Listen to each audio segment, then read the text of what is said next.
around. Now, I tell you that you say, so where they get the technology from? What you see is stepping stones to getting there. But are you familiar with the Septillion period and 250,000 years? According to Dr. Ben talks about the Silk Pyramids. How? 300 and what? 50,000 years? I said 250,000 years. All right. Okay? All right. I'm telling you, that's an old African science of building. Okay. Okay, and I'm saying that the step pyramids is the first phase of getting to the next stage. So what I would say to you is, I need a school, a college, and a university, right, that clearly shows that these Asiatics had the ability to even put together mathematical equations, right, that it takes to even, it's called pi.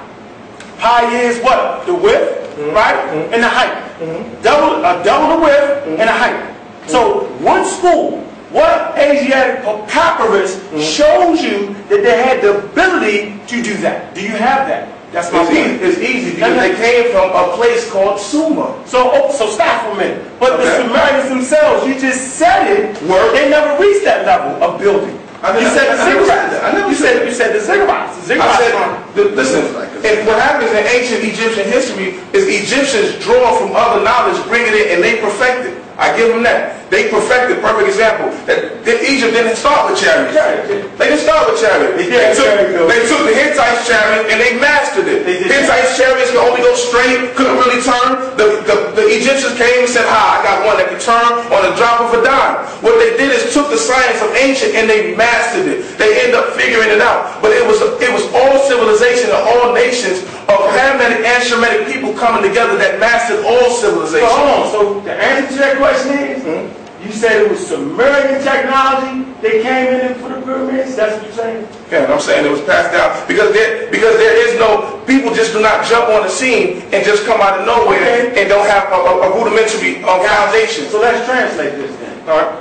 What you're really saying is it was Kushite technology, you know what I'm saying, that went to that area and continued pyramid building, because we know that the Sumerians, right, or Sumer, the black-headed people, right, you know what I'm saying, they come out the African expression.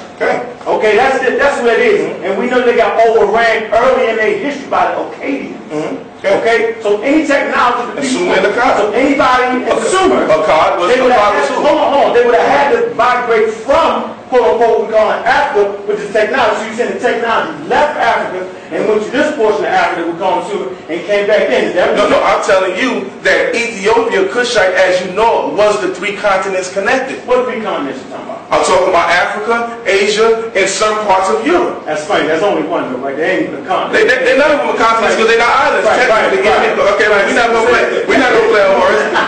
But what I'm saying to you is, I don't know if you missed the part when I told you that the third was under a king called Namu, who used and joined Shemitic and Hamitic people, and that's when Sumer was at its greatest and highest peak.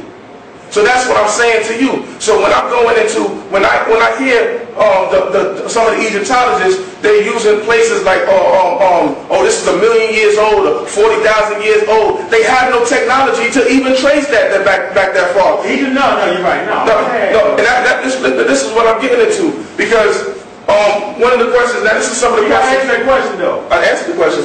So you're saying that somebody from Sumer, Semitic people from Sumer, Semitic people from Sumer, Akkadians, because they are Semitic speakers. Yeah, Semitic people is a god. I know that. Akkadians. So you're saying Akkadians came in. I'm not saying just Akkadians. I'm saying people in Sumer. Listen, Akkad and Sumer is two different states. What I'm telling you is that Namu band together the Hamitic and Semitic people together, and that's when you get the most flourishing part of Sumer, and that's the third. So you make Sumer older than Egypt. Yes, that's the same thing the white boys do. And so what I would like to come to you is, it's a white boy technique to you, because you're considering Asiatics as not black people. We want to say that. Okay. Wait, what I said was the Asiatic people are people of color. I never said that word. Okay, but what I'm saying is, I look like you, me. I never said this. Okay, but that's what I'm saying. Now they're not B1. Okay. Right? They not the original how that originated in Africa. They're a mutation. there's Semitic that mix that Afro-Asiatic. Because you're using the word later of Shem, that was a Hebrew word that come into Semitic, which means semi, which means a mixture. So that's not the origin of the word. The word is Shemitic, but it goes into a Greek word, semi, which they break down the mixture. Now the Shemitic people that you have today are a bastard breed. They're mixed, and that's how you get all of these Arabs over there looking the way they do. Because the original Arab was a mixture of what we see in the scriptures. The Amorites. The Amorites. Yes, the Amorites also. Because the Amorites too. Mountain dwellers. Yeah, the mountain dwellers who came in. But then that's why you get also the change in the formation of Amorites. Because people say the Amorites are, some people say they're European. But watch this. But I don't agree with that. I know. Where is the pyramid that's built, right? Khufu pyramid. Where is that in Sumer? They don't have that. This is the difference between mud bricks and stone. This is stone. Three-ton stone. Can you show me a 3-ton stone in Sumer? I can show you. I can show you 1,000 ton stone in Israel. Nah, man, that's on. You can hit that with aliens debunked. Yo, they got the stone. I'm asking you a question. Is it true though? No, you can show me a. Is it true? Is the foundation stone of Ahkkakek 1,000? Yes. 1,000 tons? It's not a foundation. Is it 1,000 tons? Is it 1,000 tons? It was actually a stone that was there to hold back the land. So, but you talking asking me about Ahkkakek because now I can go with that. Okay. I'm gonna give you a reference for that. I like your reference, right?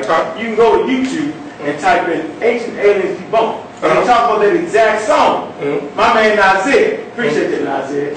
He talks about that like, man, go to ancient aliens debunked. I kid you not, right? Gives you the whole mock-up of what this stone is. People claim they moved it there. Some say a spaceship put it there. When actually it was granted, it was already there. They just used it to hold back the earth. So no one moved that.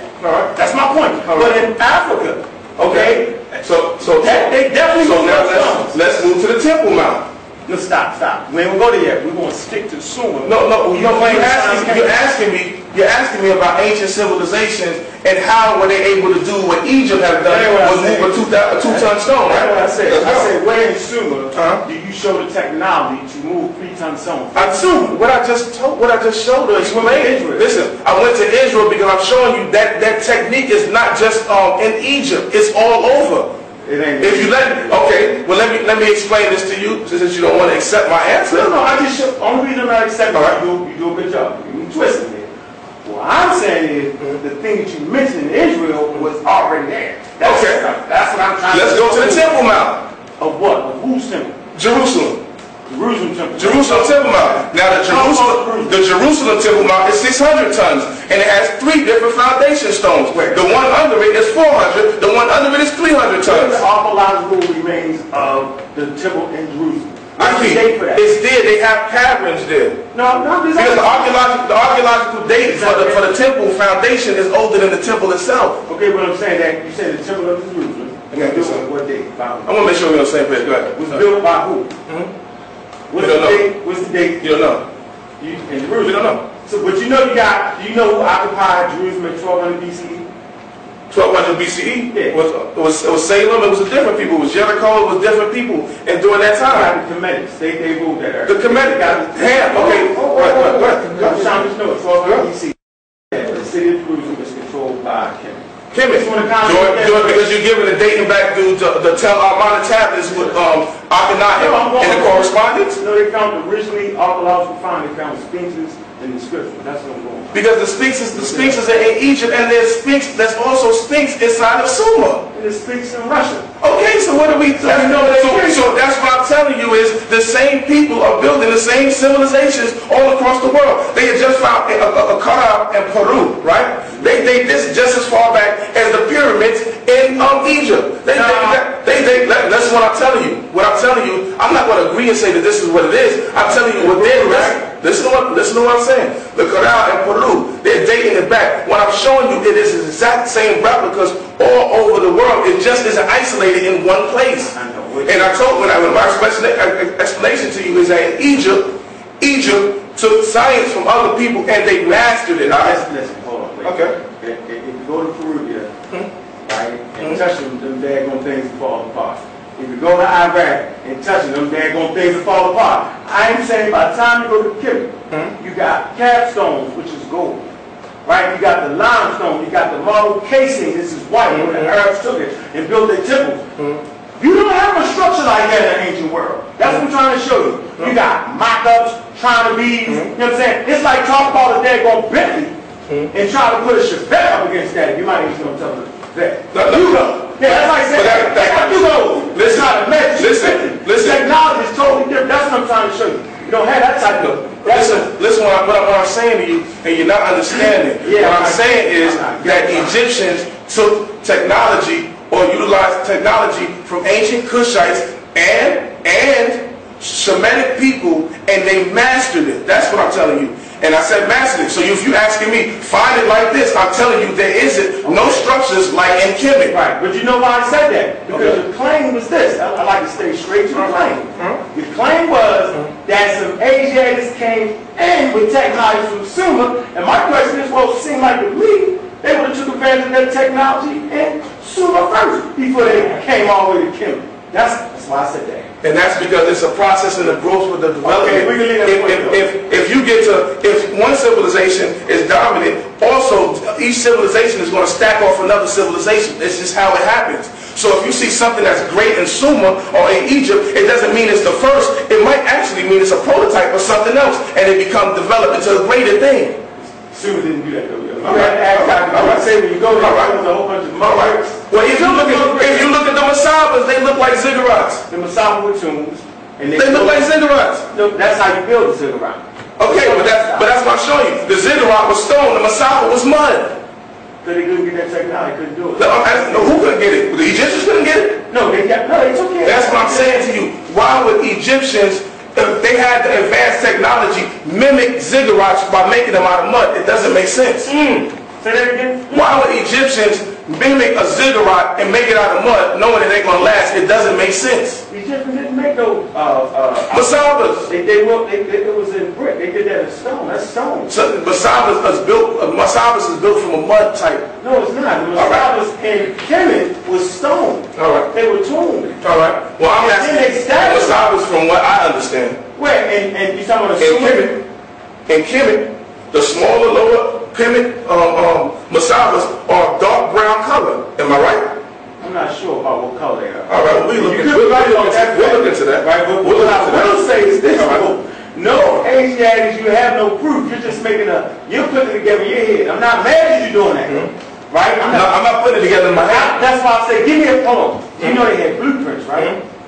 So you should be able to show the blueprints they brought in. You're not going to run around with the building technology in your head. You're going to have writing. Even in ziggurats, the ziggurats have incisions. Slit incisions on the side of the ziggurats, which is the same thing that's in Egypt, that's put on the side of lower quality masabas. So that's why I'm telling you, the blueprint coming from Sumer. Of course, the science went out to the rest of the world. Okay, so they come back. But this is what I'm explaining to you. I'm telling you that one is a replica, and what Egypt is known for. If you read in this book, the bigger book, if you read it, Egypt had a lot of stuff that was brought in from different nations, and they erased these nations out of their history. I can see them doing that. And they did. The Egyptians, they did. No, but they did it with themselves. They did it with themselves. They erased each other out of history. Yeah, Subject and Belmos and... So when you ask me where am I going to, I say I go to this book. When you say, well, you can't use that book. Well, you use it. You can use it. Okay, I can use it. But I'm using this is why I'm telling you, I'm using this book to come up with understanding, because I'm not using what is already faulty and denied and sometimes showing for each other's taking credit for what another pharaoh did. This is all they did. Let's do this. So that makes their history inconsistent and trustworthy. Let's do this. This is what we are going to do. What we're going to do is we're going to do the Sphinx. All right. And what we're going to do is we're going to deal with the age of the Sphinx for a minute. All right. We're going to use the water erosion lines on the Sphinx. That dates back to